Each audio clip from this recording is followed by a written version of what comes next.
शांति। अमृत वेला प्राप्ति की वेला। दुविधाओं का समाधान। विशेष अमृत वेले रिफ्रेश हो ऐसे समझो, बाबा से पूछने जा रहे हैं। इस याद में रह कर फिर देखो रिस्पॉन्ड मिलता है। यह अनुभव अभी तक नहीं किया है। जैसे यहाँ साकार में कोई बात पूछने के लिए फ़ौरन भाग आते हो, वैसे अव्यक्त को अपने नज़दीक लाओ तो ऐसी ही महसूसता हो सकती है। जैसे साकार में सहज बुद्धि में निर्णय हो जाता था, ऐसे ही अव्यक्त बाप दादा के साथ अनुभव होगा। अभी तक अव्यक्त रूप के इतने अनुभव नहीं किए हैं। केवल 1 या 2 बार पुरुषार्थ करने से आप ऐसे अनुभव कर सकेंगे। बहुत काल का अभ्यास करते करते फिर नेचुरल हो जाता। बहुत काल का अभ्यास करते करते फिर नेचुरल हो जाता है, लेकिन अभी इस बात की कमी है। निर्विकारी बनो।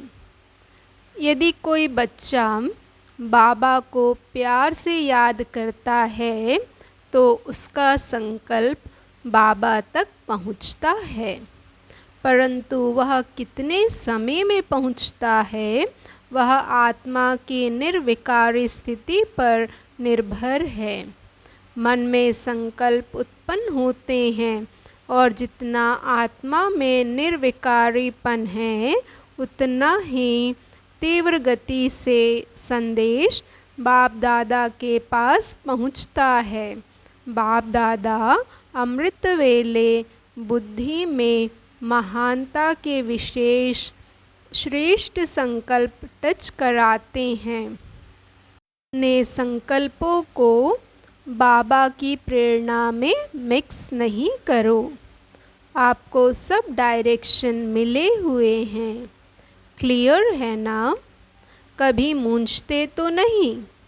इस कार्य में यह करें या नहीं करें ऐसे मूंझते तो नहीं। जहाँ भी कुछ मूंझते हो तो जो निमित्त बने हुए हैं उन्हों से वेरीफाई कराओ, या फिर स्वास्थिति शक्तिशाली है तो अमृत वेले की टचिंग सदा यथार्थ होगी। अमृत वेले मन का भाव मिक्स करके नहीं बैठो, प्लेन बुद्धि होकर बैठो, फिर टचिंग यथार्थ होगी।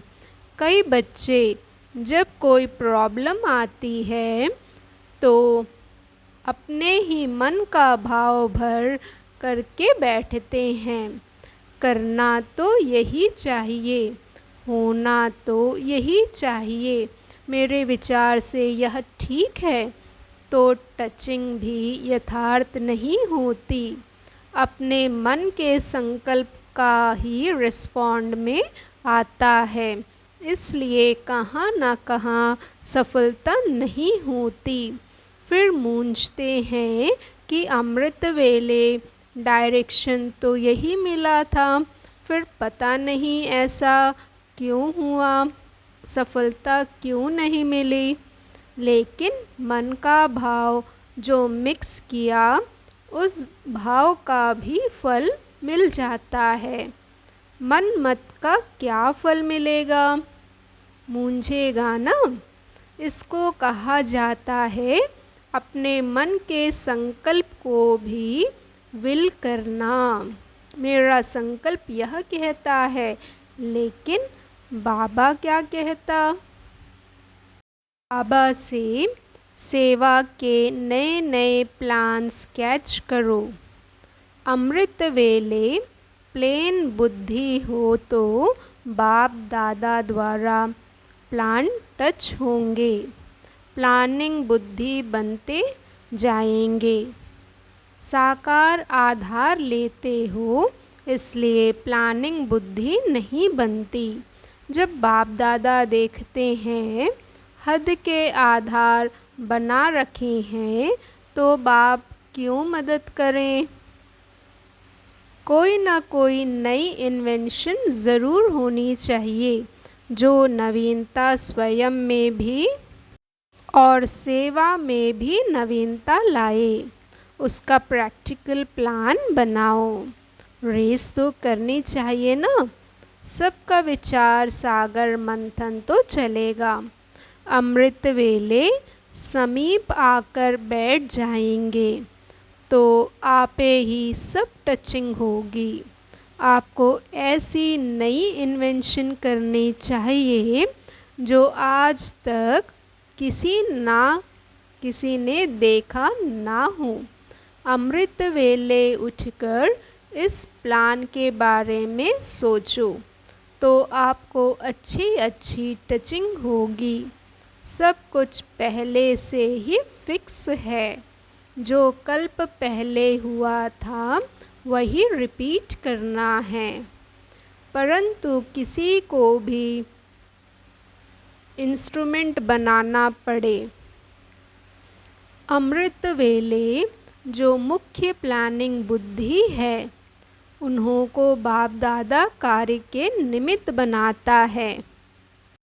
उन्हों को नई विधियाँ सेवा की टच होंगी। सिर्फ अपनी बुद्धि को बाप के हवाले करके बैठो।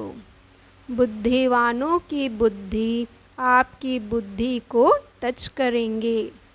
यह प्लानिंग बुद्धि वालों को वरदान मिला हुआ है।